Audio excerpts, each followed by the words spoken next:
कुएं के पास जाके तुमने बोला तू चोर, तो तुम्हारी आवाज़ आई तू चोर, तो तुम जान गए मेरी आवाज़ है, इसलिए नहीं लड़ोगे। समझ आई कि नहीं? और रास्ते में तुम्हें कोई कह दे तू चोर, तो लड़ोगे। क्यों लड़ोगे? अब तुम्हें मालूम नहीं है। लेकिन तुम उसको कहोगे तू चोर, तो फिर वो लड़ेगा? फिर वो कुछ नहीं कहेगा। वो कहेगा, क्यों नहीं कहेगा? जैसे तुमने गाली दी तो वो भी देगा, लेकिन वो पहले पूछ सकता है कि क्यों दी, पर तुम नहीं पूछोगे क्यों दी, क्योंकि तुमने पहले दी है। समझ में आता है थोड़ा? इसमें समझने का ये है कि यहाँ पर तुम्हें मालूम है कि ये मेरी आवाज़ है, तो लड़ोगे नहीं, और वहाँ मालूम नहीं है मेरी आवाज़, इसलिए लड़ोगे। लेकिन समझ आ जाए कभी मेरी आवाज़ है, तो फिर नहीं लड़ोगे। समझ आया कि नहीं? इस संसार में बिना करे यदि किसी को दुख आए, परेशानी आए, या कुछ भी सुनना पड़े, तो किसको दोष लगेगा? जो यहाँ की व्यवस्था करता है, परमात्मा की शक्ति करती है, उसको दोष लगेगा। तुम्हारे घर में कुछ गड़बड़ हो जाए तो किस पर बात जाएगी? परमात्मा पर नहीं जाएगी। जानते हो परमात्मा को? जिम्मेदारी है, तुम्हारे जिम्मेदार आदमी पर जाएगी। समझ आई कि नहीं समझे? भाई तुम्हारे घर में कुछ भी हो जाए तो पुलिस किसको पकड़ेगी? जिम्मेदार को, या जिसने करे उसको।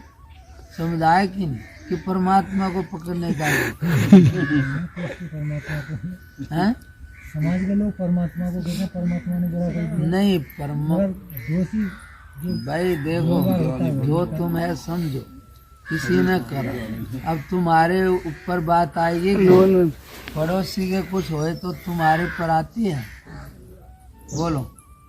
पड़ोसी के होए तो तुम्हें तो कुछ नहीं होता ना, तो फिर परमात्मा कहाँ चला गया? समझ नहीं आई बात? बात को समझ लो कि देखो तुम्हारी समस्या नहीं है तो कोई बात नहीं, लेकिन सारी बात जो थोड़े में हर एक समस्या का हल है, वो ये है कि समझ आ जाए, जैसा है वैसा कोई समझ जाए, तो फिर यहाँ पर कोई भी दोषी नहीं है। लेकिन जितना भी विवाद है वो समझ नहीं आ रहा, या समझ की कमी से है। यदि ठीक समझ आ जाए, हमने पहले ऐसे किया है, हमने किसी को कभी गाली दी और आज वो हमें दे, तो हम लड़ेंगे ना। लेकिन हमें ये पता लग जाए कि पहले हमने दी थी, तो फिर नहीं लड़ेंगे ना। इसलिए ठीक समझ आ जाए तो यहाँ कोई झगड़ा नहीं है, लेकिन समझ की कमी की वजह से सारे झगड़े हैं। कोई आदमी की ताकत नहीं है कोई किसी को अपनी तरफ से कुछ कह दे।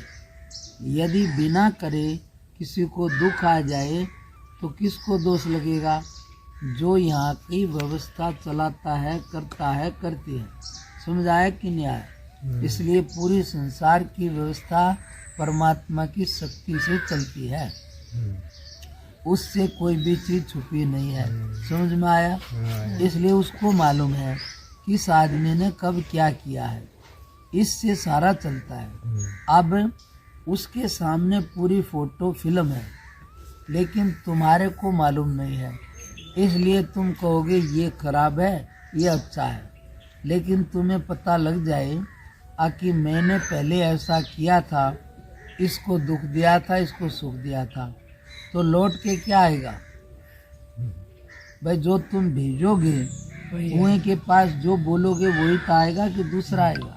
वही आएगा। तो संसार भी कुआं ही है। पहले जैसा तुमने बोला है आज आ रहा है, अब जैसा बोलोगे वो आगे आएगा। तुम्हारा ही तुम्हारे आगे आना है। लेकिन झगड़ा क्यों है, किस बात से है? समझ नहीं है। समझ की कमी से सारे झगड़े हैं, या उल्टी समझ है। लेकिन जैसा है वैसा समझ जाओगे तो फिर यहाँ पर दोषी नहीं है कोई भी।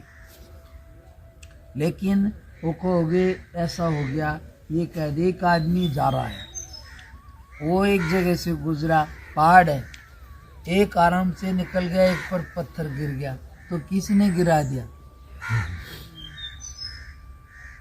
अब कोई पूछ ले, चोर चोरी करते हैं, सभी के तो चोरी नहीं हो पाती, और किसी को कितना भी इंतजाम के बाद हो जाती है। तो इसमें क्या होता है कि किसकी गलती बताओगे?